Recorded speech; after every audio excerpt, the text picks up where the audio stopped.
This conference will now be recorded. Hello, everybody, and welcome back to Mark Fricks and Jeff Rediger's podcast channel, The Road Less Traveled, Turning Your Retirement into the Excursion of a Lifetime, and we're on Chapter 5 today. We wrapped up the last session, and as we shared with you last week, we're going to talk about maximizing your Social Security and pension benefits. So, Mark, welcome back. Hey, great to be back, Jeff. Hope you had a good week. I did. Very quick. Seems like we were here yesterday. So good information last week, and this is an important subject. And I want to dive right in because we have some ground to cover here. But conventional wisdom. One of the questions, and it leads off chapter 5 of your book, is does it matter when you start taking Social Security benefits? And I've seen a lot of literature, articles, and conventional wisdom that says everybody should wait till 70. Can we start the maximization conversation by addressing that? Yeah, please. With Social Security. Yeah, because I was talking about this the other day on my radio show about how you pull up these articles and 9 out of 10 of them say wait till 70, and what you have to remember is that whenever you read an article, these articles are designed for a mass audience. So the more people they can drag in, the better. And so they give this very generic information to get you to read the article. And if somebody's interested in mass planning, then that's fine. But that would be like your only doctor being what's the doctor on TV, Dr. Oz.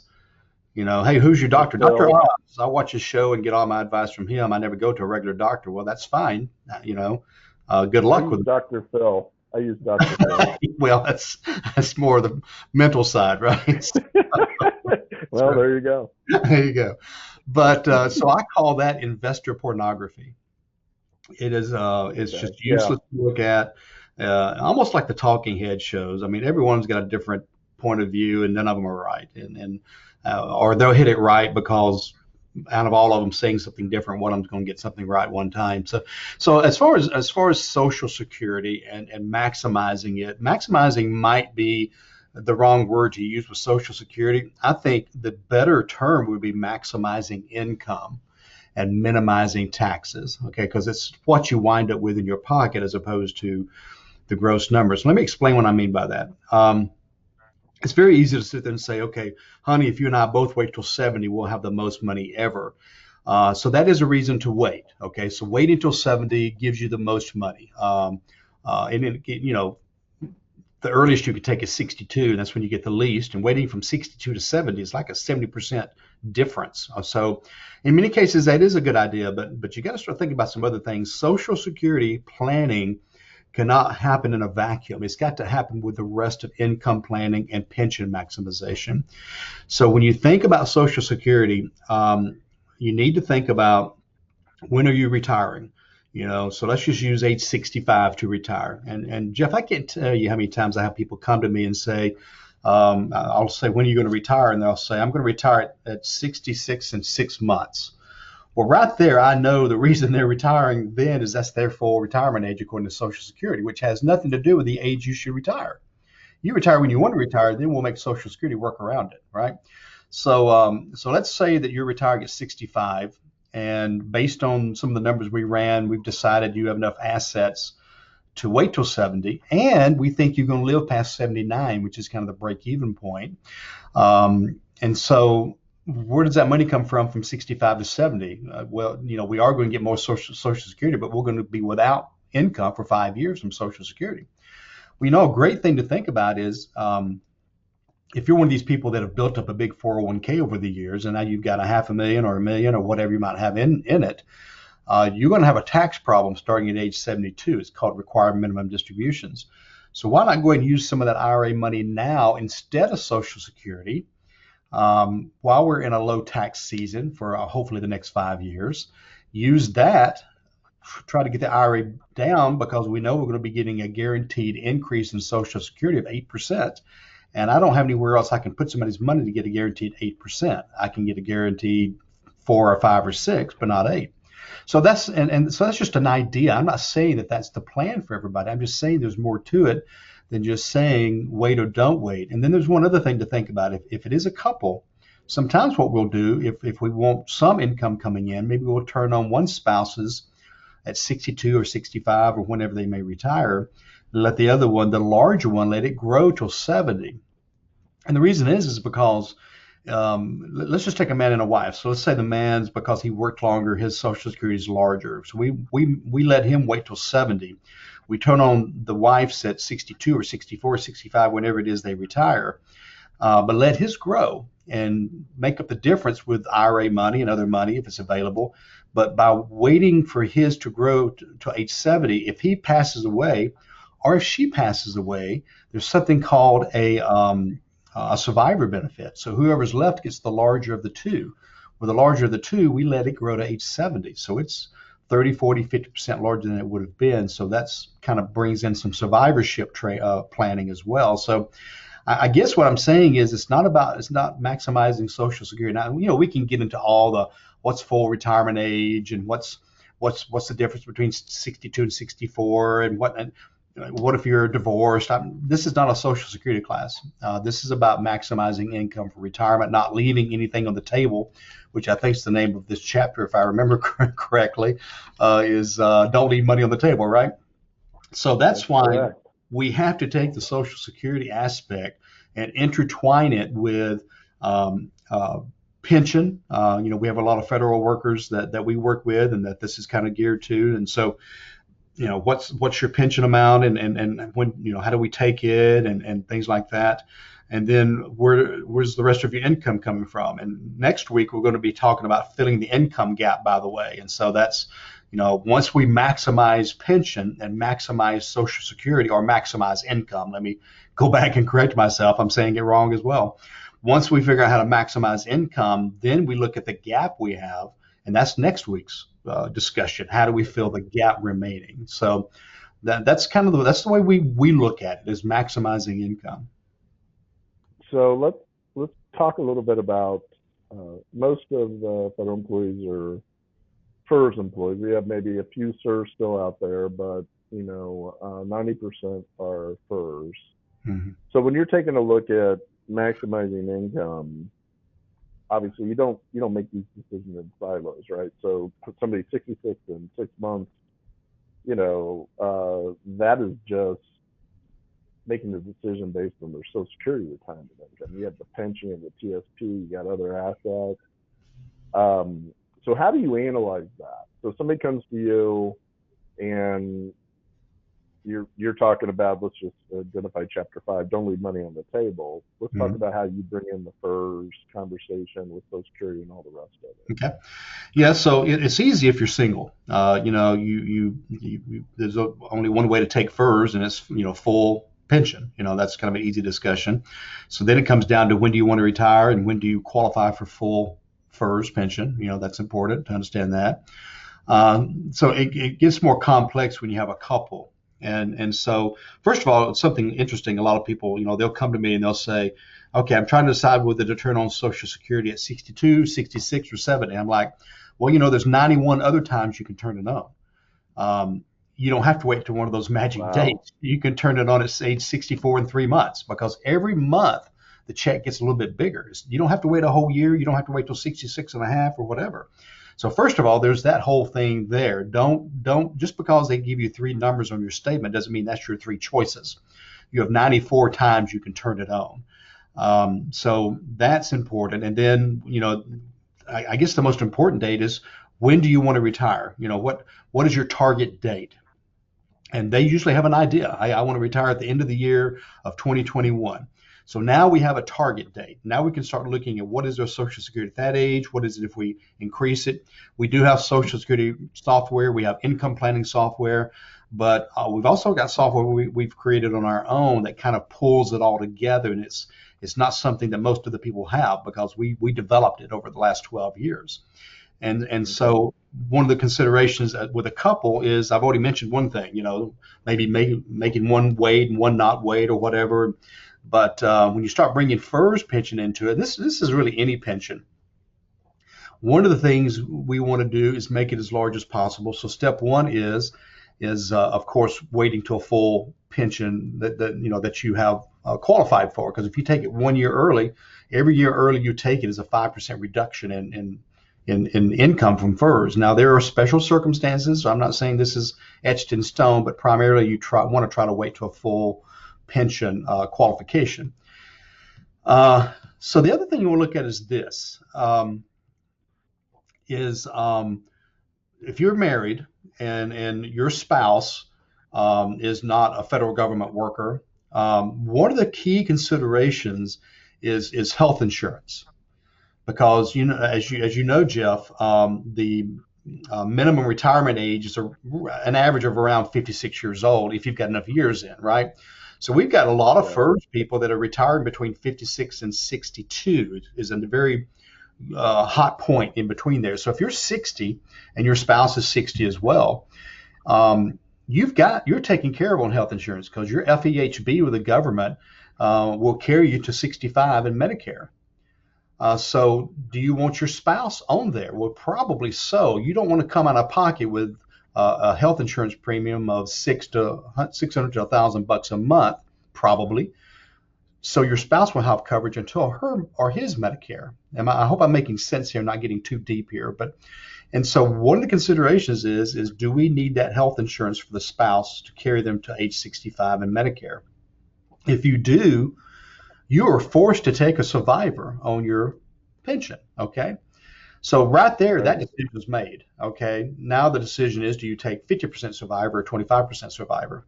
I'm always wanting to take the least survivor I can take, okay? And this is why.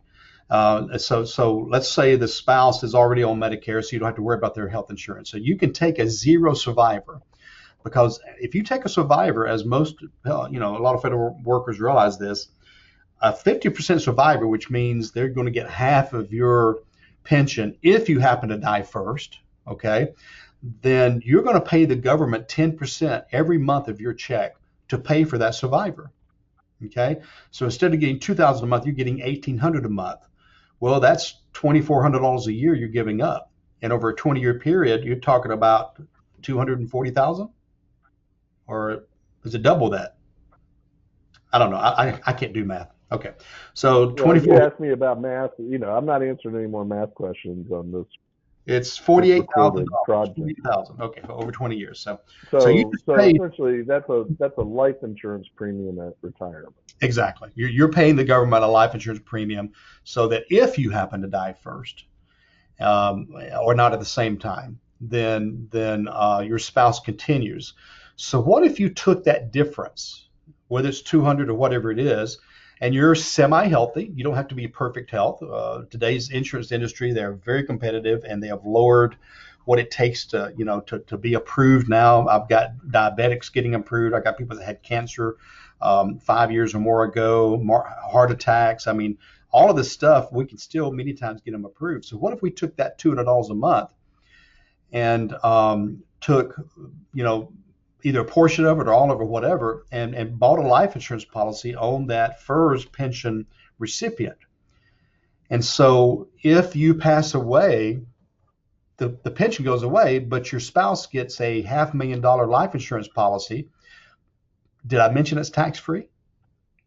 The pension's taxable, right?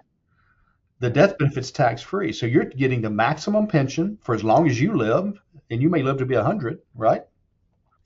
And whether you die or not, that spouse is going to get a nice big tax-free check. And by the way, if the spouse is gone, the kids get it or the grandkids get it. Who gets your pension if your spouse is gone? Nobody. It goes away, right? It goes back into the pot, right? The same thing with Social Security. So this is called pension maximization, and it's a discussion we have with most people that we're planning with when it comes to federal workers and pensions, and anybody else that has a pension that may be coming up. Local workers, local government, state government, private industry that still has a pension, any of these folks. We need to have a pension maximization discussion. And then I don't want to get, again, too deep into this, Jeff, today, but we can also treat that life insurance policy like a big Roth account. And if it's set up correctly, the income, the money inside of that life insurance policy not only has a death benefit, but we can exponentially grow the cash value, which is tax free and can be turned on as tax free income. So now you've got a Roth and a death benefit that can be used any way you want to use it. If you die early, death benefit. If you live and you need tax free income, you got tax free income. So now we've got something that is just super powerful. And then you add to that the fact that we add to these a long-term care benefit. So, I mean, these are just powerful new tools. They have really come out really powerfully in the last 5 or 10 years, just not being understood correctly. And I've actually, anybody that sets an appointment with us, we actually give them a book about this kind of tax planning that will help them understand it better as well. So, again, what's maximizing the income, and if we have this tax-free income available one day, we're netting more money in our pocket again because we're not paying taxes on that money. And if taxes, I shouldn't say if taxes go up, when taxes go up, we turn on that tax-free income, and we just lower the amount of money we got to take out of our accounts because we're not paying tax on part of it. So it's such a complex situation, but yet the amount of money we can maximize in income using these tools and this planning is just invaluable. It really is. Well, here's the bottom line. I say this all the time, and we've discussed it on previous sessions you and I have done. Each of you out there, you need to work with a financial professional that understands your benefit. And I don't think there's a better illustration of that than what Mark was just discussing. Too many mistakes. We see it all the time, and this is why I preach it. So important information, and thanks, Mark, for presenting that. Obviously, everybody's situation is unique and different, and that's why you need to get with Mark to have a complimentary consultation. Before I have you get out your contact information, you brought up the long-term care, and I don't think enough employees out there realize how expensive the group long-term care coverage is. Yeah. And some people just say that's too expensive, and they don't even look at alternatives. You have alternatives that can be tied into independent insurance policies that may offset that survivor from the alternative to that survivor option, right? Yeah, the problem with long-term care insurance is a couple of problems. Number one is they will go up. There's nothing in that policy that says that you're locked into the price, and it will go up. They've been going up over the last 10 or 12 years. So you're used to spending $5,000 a year, and suddenly it's $8,000 a year, and then you drop it, and you've wasted all those years. The other problem is any money you put into that policy, if you don't use it, you never get it back. Whereas these new policies, these asset-based long-term care policies, the money inside of it is yours if you don't use the long-term care. So again, there are alternatives. And see, Jeff, this is the bottom line. Once you make a decision on most of these items, you're locked in. Whether it be Social Security, whether it be your pension, any of these things. And so you better get it right the first time. You're not going to get a do-over. So that is why it's so important to work with not only a professional that understands federal benefits, but also that's a fiduciary that's required by law to act in the best interest of whoever they're working with. So that's two key questions. If you're working with somebody and they're investing money for you, but they're not a federal expert and you're a federal employee, or they don't understand Social Security planning or income planning or estate planning or tax planning, or I can go on, healthcare planning, long-term care planning. If they don't understand that, then they're not a retirement planner. They're an investment advisor or a broker or a financial salesperson. So it might be time to grow up with your money and use somebody that is more advanced as your situation has advanced as you near retirement. So, and very important information. And I think what we see with federal employees particularly is that all of these decisions are now coming upon them in a very short period of time. yeah. So, you work your career, you build, and now all of a sudden you're making all these decisions in a relatively short period of time, and that's where the mistakes come up. So that's why Mark and his team are there. That's why we're here. So, Mark, for those listening in today, how do they get a hold of you? Well, a great place to start would be our website, masterplanretire.com. Kind of easy to remember, masterplanretire.com, all one word. We you go there, you can find our contact information, and actually on the very first page is a little green button. If you press it, it goes directly to my calendar. We do offer complimentary consultations. It's a time for 30 or 45 minutes via phone or via the web where you just ask questions and you just, tell me your situation. I'll tell you some things I'm thinking about and what you need to look out for. And then if it leads up to it, we have complimentary reports we can run, anywhere from 6 to 10 reports that we can run to illustrate where you're at and where you need to be and where the risks are. So that's complimentary. My book is complimentary, The Road Less Traveled, that we are discussing today. Also, like I said, there's a tax book I would be glad to give you as well. We just think that these are valuable resources. The tax book, by the way, I did not write. I did have the opportunity to write the foreword on it, but a great book by a colleague that is just as important. So that's all stuff you get, by just scheduling and having an appointment with us. Jeff, as you know, I do 12 to 15 initial consultations a week. We only pick up 2 or 3 clients a month from those because we want to make sure it's a good fit. Sometimes we just help them on the phone and they're good to go, or maybe they're not quite ready for us, or maybe we got their questions answered and they'll call us back next year when they're closer, whatever, right? But we just want to help people. I will never turn down an initial consultation if I can answer questions. I get thank you letters all the time. Thank you for the information you shared, and it really makes. I got one today. It makes us feel really good because it's not just about can we get a client. It's who can we help. We're on a mission to educate and to guide all retirees, and then of course definitely federal workers. So masterplanretire.com. And I think they can also find us through your website as well, Jeff. Is that correct? That's correct. So you can also go to fedchecklist.com, fedchecklist.com, or you can Google Fed Resource and it'll pull up all our accounts, social media, LinkedIn, websites. But fedchecklist.com, we feel there's a very important section there. It's the 12 must-answered questions that each of you need to have education on before you retire. Very important. 12 must-ask questions for federal employees. There's also a nice workbook and budget that you can download in preparation, for example, with a meeting with Mark's team.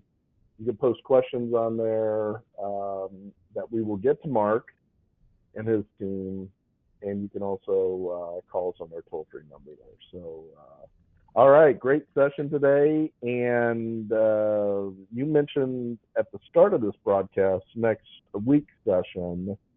So let's remind everybody what we will be covering in Chapter 6 before we close out. Yeah, next week we're going to be talking about what if I need more money. And so this is the income gap we mentioned. Above Social Security, above your FERS pension or whatever else you might have. The vast majority of people that come to see us need more than that in retirement. And so there are some tools that work really horribly for filling that income gap, and some that work great for filling the income gap. And so you need to plan on what tool. It's the old story, and maybe I should say, I'll save it for next week. It's the story of I've got the wrong shovel. So I will remind me to tell that story next week, Jeff. So. Oh, I won't forget that one. I'll make a note of it. All right. Yeah. And so math and memory is right. Math and memory. For those that have capped previous episodes, they know your stories are quite entertaining. So we'll kind of tease everybody with that. So, all right, everybody, look for the next episode to be uploaded within the next week. And thank you very much. Go check out our site. Get in contact with us. The consultation's free. And everybody should be planning. We're in a crazy world and things are changing rapidly. So you have to understand where you're at. And thanks again, Mark. Appreciate it. Thank you, Jeff. I look forward to next week.